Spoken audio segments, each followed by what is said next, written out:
La décision prise par le coordonnateur provincial du Conseil supérieur de l'audiovisuel et de la communication du Congo central interdisant la diffusion d'une dizaine d'émissions à caractère politique et juridique est perçue comme une mesure tendant à museler la presse locale. Plusieurs animateurs de magazines concernés par cette décision y voient plutôt une main noire à tel point que certains sont même prêts à transgresser cette mesure qui, selon eux, va à l'encontre de l'article 23 de la Constitution qui garantit la liberté d'expression. Dadi Simbadiou pour le reportage.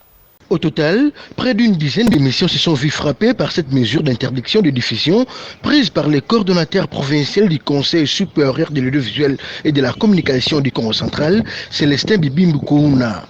Il s'agit entre autres des émissions Bonne Gouvernance et Amis de la Raison de Oreb Télévision, Congo central au top diffusé à la radio-télévision Atlantique et Il est temps de la chaîne Mabanière Télévision pour ne citer que celle-là.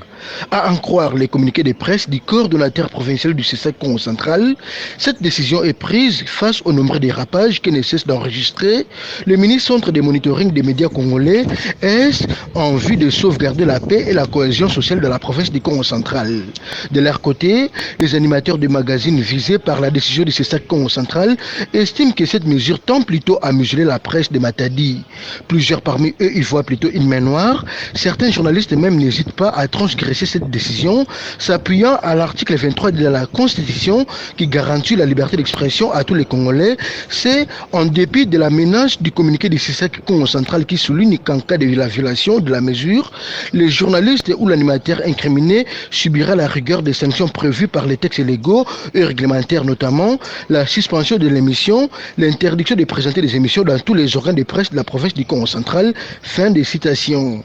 À titre de rappel, les médias audiovisuels de la ville de Matadi étaient pris d'assaut par des acteurs politiques et analystes indépendants qui commentaient dans tous les sens les arrêts rendus par la Cour constitutionnelle sur l'interprétation de quelques articles de la Constitution, notamment concernant la motion de défiance contre le gouverneur du Congo central, Atou Matouban Nkoloki.